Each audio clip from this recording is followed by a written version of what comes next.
ये देखिए आप, ये मानी जाती है सरस्वती नदी। दोस्तों मैं इस समय खड़ा हूँ भारत के हरियाणा राज्य के कुरुक्षेत्र जिले में नेशनल हाईवे 1 के बिल्कुल पास, और यह जगह मानी जाती है, इतिहास में इसका वर्णन मिलता है कि ये जगह वही दुर्लभ और ऐतिहासिक जगह है जहाँ पर सरस्वती नदी वो कभी यहाँ पर प्राचीन कालों में सतयुग द्वापर त्रेता युग में बहा करती थी। देखिए ये सरस्वती माँ की एक खेतों में बिल्कुल दूर वीराने में बनी हुई एक प्रतिमा है, सुंदर वीणा वादिनी की। यहाँ मैं एक बार आपको चारों तरफ का, यहाँ दरअसल ये बकरियाँ जो आप देख रहे हैं, ये जिसकी ये है वो यहाँ पर छोड़ जाता है, और यहाँ पर जिसको दूध वगैरह की आवश्यकता होती है इस कुरुक्षेत्र शहर में, वो यहाँ से लेकर चला जाता है। ये एक ठिकाना बना हुआ है, तो ये इसलिए यहाँ पर आराम कर रही है माँ सरस्वती की शरण में और माँ सरस्वती नदी की छत्र छाया में, गोद में। ये देखिए आप, ये मानी जाती है सरस्वती नदी जो प्राचीन ग्रंथों में, कालों में जिसका वर्णन है। यहाँ पर एक हाल फिलहाल का ही कुछ वर्षों पहले बनाया हुआ एक घाट आप देख सकते हैं।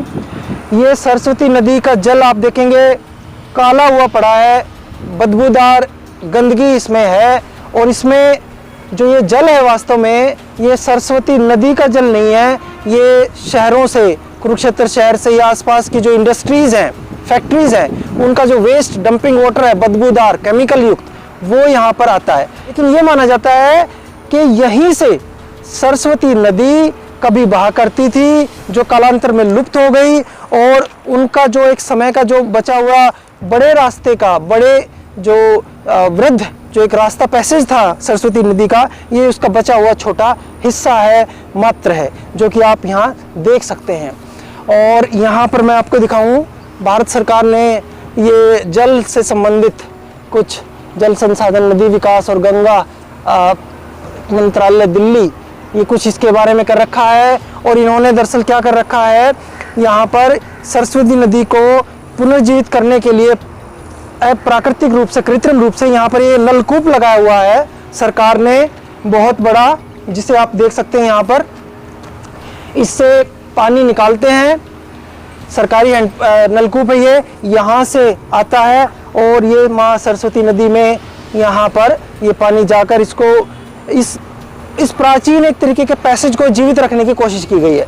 लेकिन कमाल ये हो गया कि ये सिस्टम भी ठीक था, लेकिन ये बंद है, और पीछे से ये इतना बदबूदार है। सोनू भाई आप महसूस कर रहे हैं बदबू आ रही है? ऐसा ये ना, जो यहाँ फैक्ट्री वगैरह ना, उनका पानी आ रहा है। ये जो सरस्वती नदी थी जो, वो तो लुप्त हो चुकी है यहाँ से, लेकिन इसमें पानी जो गंदा पानी आ रहा है ये कंपनियों का। और महाभारत में भी इस सरस्वती नदी का उल्लेख मिलता, क्योंकि इसके जो महाभारत जो रणभूमि थी उसके उत्तर में यमुना नदी बहती थी, ये सरस्वती नदी बहती है, और पूर्व में यमुना नदी बहती है। क्योंकि इतनी सेना थी तो उनको पानी की जरूरत भी थी, तो ये नदियाँ इसके बिल्कुल चारों तरफ नदियाँ थी कुरुक्षेत्र भूमि के, तो यहाँ पर हाथी घोड़े वगैरह जो भी थे वो पानी पीते इस नदी से। अच्छा, अब ये लुप्त हो गया, लेकिन लोग यहाँ पे ना समय समय पर यहाँ पे ये पूजा पाठ करने के लिए आते हैं। और पेवा में भी इसका ये दिखती है, पेवा में भी है, यहाँ से लुप्त हो, मतलब पेवा में दिखती है ये सरस्वती नदी। पानी में इसमें बदबू है, केमिकल्स का ये वाटर है, पानी है जो कि शहरों से आ रहा है, वेस्ट नालों का। और यहाँ पर अभी जैसे मैं दिखाना चाहूँगा, एक और व्यक्ति उधर वे शौच वगैरह करके इसी में हाथ धो रहे थे, तो ये सब भी यहाँ पर ये होता है।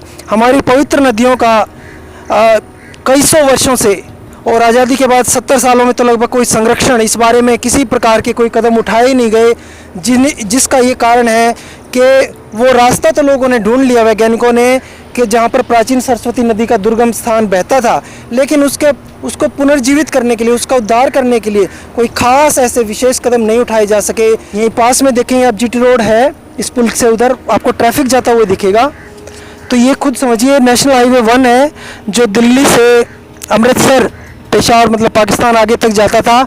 ये बिल्कुल उसके नीचे से बहती हुई ये हाईवे वगैरह ये तो बाद के हैं, लेकिन ये प्राकृतिक रूप से ये स्थान सरस्वती नदी का, सरस्वती माता का, ये वही है। आप एक बार हाल देखिए चारों तरफ का, यहाँ पर क्या हाल है। यहाँ हम इस जगह को बड़ी मुश्किल से ढूंढते हुए आए हैं और हमें पता लगा कि ये वो सरस्वती नदी प्राचीन काल में यहाँ से बहा करती थी। एक बार देखिए कितना बुरी है व्यवस्था। यहाँ पर अकेला दुकेला व्यक्ति आना भी सेफ नहीं है शाम को या उसमें सुबह में, यहाँ ये हाल है।